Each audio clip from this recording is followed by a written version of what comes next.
لە 29 حوزەیرانی ساڵی 1925 کە گەورە شۆڕژگێر شێخ سەعیدی پیران و حەوت هەڤاڵی لە ئامەد لە سێدارەدا هەڵبەت هەڤاڵ زیلان بەم چالاکی ویستی جارێکی تر مێژوو بنووسێتەوە و مێژوو پێچەوانە بکاتەوە بە هەموو دوژمنانی پیشان بدات کە ئێمە جارێکی تر ئەم بەروارانە نوێکەینەوە کە ئێوە ئەم ڕۆژە تاریک و ترسناکانتان بۆ ئێمە دیاری کردووە وەکو 15 شوباسە 30 حوزەیرانە 29 حوزەیران ئێمە جارێکی تر بە ڕوحیەتێکی ترەوە بە ڕوحیەتی تۆڵەسەندنەوە بەردەوام بوون لە بەرخۆدان و تێکۆشانمان ئەم ڕۆژانە دووبارە بکەینەوە بۆ لەو ڕۆژەیە ویستی پەیامێکی بۆ جۆرە بدات هەڵبەت هەڤاڵ زیلان کە خۆی ئامادەکات بە شێوەی شتێکی دووکیانە کە بۆ متەقەمەنی خۆیەوە ئەبەستێتەوە ئەگەر باسی بتەکارێت بکەیت و هەروەها لە ناوەندی شاری بێرسن لە باکووری کوردستان هەڵبەت هەڤاڵ زیلان دوو شوێنی دانابوو بە ئامانج بە ئەوەی چالاکیی زیادە ئەنجام بدات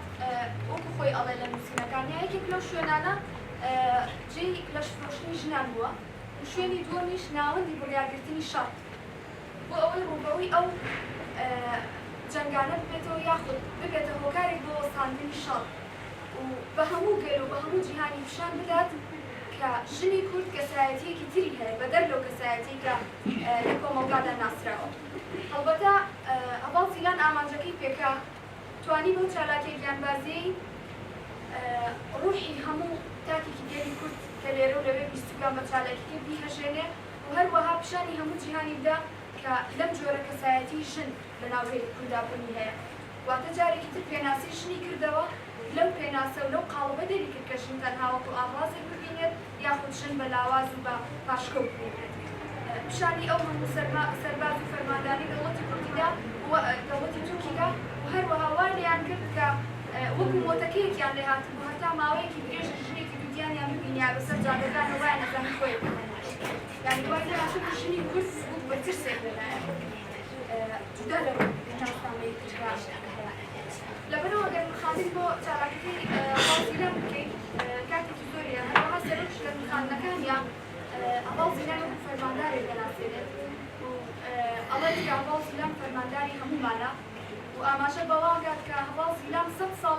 تێکۆشانی ئێمەی بەرەو پێش برد بەو چالاکیە و توانیت بە چالاکیەکەی پیشانی هەموو جیهان بدا کە حرەکەتی ئازادی لە چی چوارچێوەیەکدا تێکۆشانەکە هەتا چه ئاستێک گەیشتووە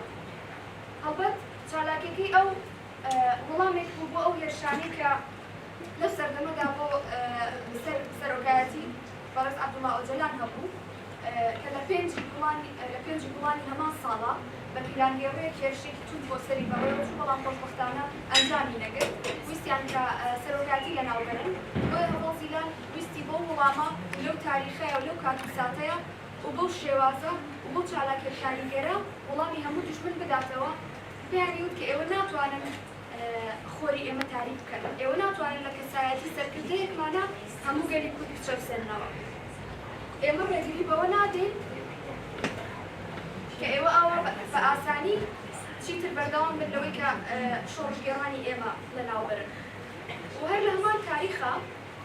لە 30 حوزەیرانی 1999 لەوانەیە ئێمە ئەمەمان بە شتێکی سادە بیرگرت بڕیاری لە سێدارەدان بۆ سەرۆک دەرکرا بەڵام دواترەوە بوو کە ئەنجامی نەگرت لە هەمان تاریخ یعنی دژمن زۆر بە زانابوون ئەو تاریخانە بەکارێنێ ئەو ڕۆژانە بەکارێنێ بۆیە هەڤاڵ زیلان لە گرنگی ئەو تاریخانە تێگەیشت بوو لەو هێرشانەی دژمن تێگەیشت بوو بۆیە بەو شێوازە چالاکیەکی ئەنجام بدات لە ڕۆژی ئەمڕۆدا داگیرکەرانی کوردستان لە هەر چوالای کوردستانەوە هێرشی درڕندانە دەکەنە سەر کوردستان ئەم هێرشانەش بە ئامانجی قڕکردنی کوردانە لەم چوارچێوەیەدا هەڤاڵانی ئێمە بەرخۆدانێکی مێژووی لە پێناو خاک و نیشتیماندا ئەنجام دەدەن یەکێک لەو سمبولانە لە وڵاتی ئاهوراوە لە باکووری کوردستانی سەربەرزەوە گەشایەوە و سەری هەڵدا هەڤاڵ زیلان زەینەب کەناجی و لە ڕۆژهەڵاتی کوردستانەوە هەڤاڵ زیلان پەپولە لەتیفە سەلامەت بوون ئەمڕۆ بە هەزاران زیلان درێژە پێدەری ڕێگای ئەوانن هەروەکو ڕێبەر ئاپۆ دەڵێت زیلان فەرماندارە و ئێمە شەڕوانی ئەوین هەڤاڵ زیلان پەپولە یەکێک بوو لەو هەڤاڵانەی لە ڕۆژهەڵاتی کوردستان توانی بەبێت دڵەڕاوکێ و دوودڵی لە بەرامبەر ڕژێمی بەکرێگیراوی فاشیستی ئێران ببێتە ڕێبواری ڕێگای ئازادی و بەو بڕیارەی توانی گورزی گەورە لە دڵی داگیرکەر بدات و ببێتە سمبولێک بۆ هەموو ژنانی ئازادیخوازی ئێران و ڕۆژهەڵاتی کوردستان. یەکی ژیانی نییە لە هەموو بوارێکەوە وشک بووە.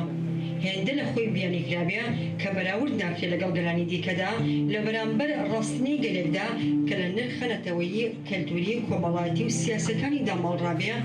ڕێبەرایەتی پەکەکە ناچار بوو زۆر جیاواز بێ. لەم ڕۆنگەیەشەوە ڕێبەرمان سەرقاڵ بوو بە شێوازێکی ژیانی فرەڕەهەند زیاتر نیوە و زیاتر پێشکەوتوتر دەیژێنێ و لە دۆخێکدایە کە ژیانی خۆی بە ژیانی هەموو مرۆڤایەتی دەبەخشێ. کاتی لە مێژووی ئەو تێکۆشانە دەڕوانین دەبینین کە پەکێکە با ڕەنج بەرخودان قارەمانیەکی مەزن و بڕیارەوە تێکۆشانی بەڕێوە بردووە کە سنووری عەقڵ بەشی تێگەیشتنی ناکە. ئەوەش کارێکتەری بنەڕەتی پەکەکەیە. بوونەخاوەنی ئارتەشی ژنان کۆنگرە و کۆنفرانسی ژنان لە تێکۆشانی گەلێکدا لە شۆڕشەکانی سەرتاسەری جیهاندا جاری یەکەمە. بۆیە ئیدعای ژیانم زۆر گەورەیە. دەخوازم ببمە خاوەنی ژیانێکی پڕواتە و چالاکێکی گەورە.